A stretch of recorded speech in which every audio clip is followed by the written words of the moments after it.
विधानसभा चुनाव जिसका शंखनाद हुआ था और काफ़ी तेज़ी से हर एक पार्टी अपने अपना दम खम लगाने के लिए तैयार है। कार्यकर्ताओं में उत्साह है।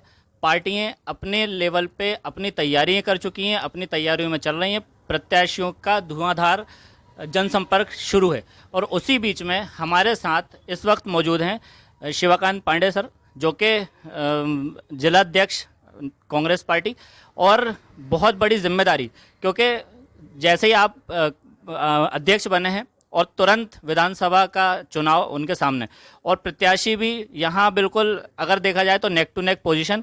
लेकिन हम उन्हीं से जानना चाहेंगे।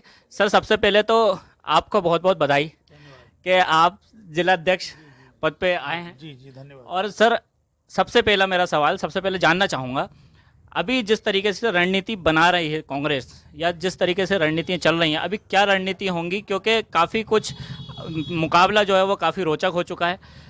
काफ़ी कुछ लोगों के रुझान जो हैं वो अपने अपने हैं, अलग अलग तरीके से चल रहे हैं कि आखिर क्या होगा। आपको क्या लगता है कि क्या होने जा रहा है?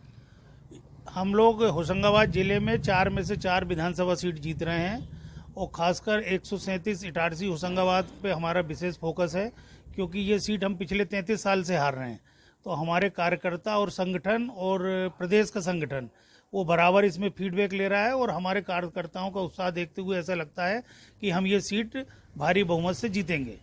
सर, जिस तरीके से अभी कई जगह कयास लगाए जा रहे हैं कि पार्टी कांग्रेस, विशेष तौर पे कांग्रेस में किलाबंदी, घेराबंदी और फिर खेमाबाजी जो हो जाती है, वो आपको लगता है कि ये कोई चैलेंज है? होशंगाबाद जिले में कोई खेमेबाजी नहीं है। मेरे को तो जिलाध्यक्ष बने हुए अभी 10-12 दिन हुए हैं, लेकिन मैं देख रहा हूँ कि सभी कार्यकर्ता मिलजुल कर काम कर रहे हैं और कोई यहाँ पे कोई गुट विशेष नहीं है।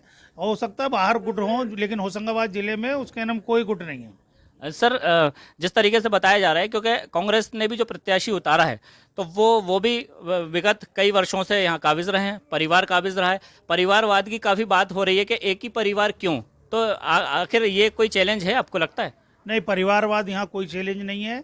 बीजेपी में परिवारवाद जरूर है, लेकिन उसके नाम हमारे प्रत्याशी को वो उसी परिवार का है, लेकिन हमने पहले उसको घोषित कर दिया, कांग्रेस ने उनको पहले घोषित कर दिया। और हमारे प्रत्याशी द्वारा बिल्कुल क्लियर कहा गया था कि अगर मेरे को टिकट मिलती है या मेरे भाई को मिलती है, जिसको पहले मिलेगी, तो वो दूसरा आदमी चुनाव नहीं लड़ेगा। लेकिन हमारे प्रत्याशी को 5 दिन पहले घोषित किया, बीजेपी ने 5 दिन बाद घोषित किया। तो ये बीजेपी के प्रत्याशी को सोचना था कि वो अपने भाई के खिलाफ लड़ना चाहेंगे कि नहीं लड़ना चाहेंगे, लेकिन वो लड़ रहे हैं, तो वो अब उनके जो मन स्थिति हो। सर, क्या क्या लगता है, क्या नुकसान हो सकता है इससे? नहीं, हम तो जीत रहे हैं, नुकसान जो है वो टोटल बीजेपी को होगा। अच्छा सर, एक चीज़ और भी आ गई है, क्योंकि अभी यहाँ पर भाजपा के एक और नेता भगवती चौरे, जो कि निर्दलीय प्रत्याशी बने हैं, तो वो भी मैदान में हैं। तो उनसे कितना फ़र्क पड़ने वाला है? क्योंकि बताया जा रहा है कि काफ़ी कुछ बड़ा समाज का एक बहुत बड़ा वर्ग जो है वो उनके साथ है। तो उस चैलेंज को आप कैसे फेस करेंगे? मेरी उम्र 53 साल है और मैंने ये देखा है कि होशंगाबाद जिले में कभी भी समाज के हिसाब से चुनाव नहीं हुआ। पहले भी उसके नाम कुड़मी प्रत्याशी अशोक रावत जी एक बार लड़े थे, तो उनको केवल 5000 या 5500 वोट मिले थे। और भगवती चौरे जी जो लड़ रहे हैं, तो वो केवल उसके नाम 10-12 हज़ार वोट मिलेंगे और वो भी बीजेपी की वोट काटेंगे और कांग्रेस का उससे कोई नुकसान नहीं होगा। सर, भगवती चौरे जिस तरीके से अपना जनसंपर्क कर रहे हैं और जिस तरीके से वो आगे बढ़ रहे हैं, तो उससे लगता है कि त्रिकोणीय मुकाबला बन चुका है? नहीं, बिल्कुल नहीं है। 2 ही कोणी मुकाबला है और हम तो उसके नाम कमलनाथ जी के चेहरे पे चुनाव लड़ रहे हैं और बीजेपी शिवराज सिंह के चेहरे पे चुनाव लड़ रही है। और शिवराज जी की क्या पोजीशन मध्य प्रदेश में है, ये आपको भी मालूम है, मुझे भी मालूम है। वो केवल घोषणावीर मुख्यमंत्री हैं और इतनी घोषणाएं कर चुके हैं कि पब्लिक भी अब सुन सुन के पब्लिक के भी कान पक गए। सर, ऐसा एक आखिरी सवाल है। ऐसा कहा जाता है कि यूथ जो हैं, जो युवा जो हैं, वो अभी भाजपा के साथ बहुत ज़्यादा इंटरेक्ट कर रहे हैं, भाजपा के साथ। और जो जिस तरीके से अभी शक्ति प्रदर्शन हुआ है, उस शक्ति प्रदर्शन में भी ये देखने को आया है कि महिला शक्ति, लाडली बहना और युवा शक्ति वो साथ में है। तो क्या आपको लगता है कि इस शक्तियों को सेंध लगाने में कांग्रेस कहीं से कहीं तक अपना कामयाब हो पाएगी?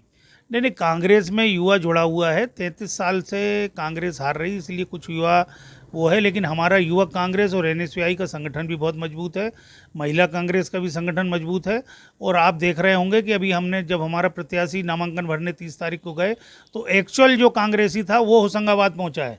हमने किसी को उसके नाम पैसे खरीद करके वहाँ होशंगाबाद लेके नहीं गए, किसी लालच में लेके नहीं गए, और हम तो यहाँ पर ऐतिहासिक वोटों से जीतेंगे। तो सर आप ये इस लिए आश्वस्त हैं कि आप जीत रहे हैं? नहीं, आश्वस्त नहीं है, हमारा पूरा प्रयास भी है, और हम तो ये है कि हम आश्वस्त चारों विधानसभाओं को लेकर है कि चारों विधानसभाओं में जीतेंगे। सर क्योंकि इससे पहले जो सुहागपुर में जो पुष्पराज पटेल जी जो उतरे हैं, तो वो जिलाध्यक्ष थे वो भी, तो वो वहाँ पर भी आपको लग रहा है मुकाबला है? वहाँ पे बहुत अच्छा मुकाबला है, और वहाँ पे भी केवल कांग्रेस बीजेपी का मुकाबला है, और पुष्पराज पटेल एक बहुत अच्छे प्रत्याशी हैं, और उन्होंने कांग्रेस संगठन के लिए बहुत निरंतर दिन रात प्रयास किया है, और वो गांव से निकला हुआ आदमी है, और वो ज़मीन से जुड़ा आदमी है, उसके ऊपर कोई आरोप भी नहीं है, और उसने हमेशा किसानों की लड़ाई लड़ी है, तो हम 1000% वहाँ से जीतेंगे।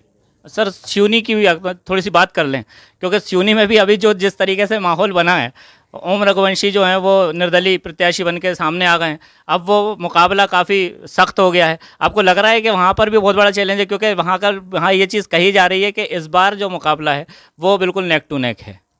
नहीं, वहाँ पे ओम रघुवंशी जी जो है वो केवल कुछ वोटों को नुकसान करेंगे कांग्रेस का, और ओम रघुवंशी जी का परिवार 3 चुनाव हार चुका था, सर्वे में भी उनका नाम नहीं था। अजय पटेल एक योग्य उम्मीदवार है, और अभी युवा है, और पार्षद भी है वहाँ पे, तो अब युवा लोगों को भी तो बढ़ाना चाहिए कांग्रेस को, तो इसीलिए युवा लोगों को बढ़ावा दिया जा रहा है। और ओम रघुवंशी जी को तो कहा भी गया था कि आपको संगठन बाद में विचार करेगा, लेकिन वो जिद पड़े रहे।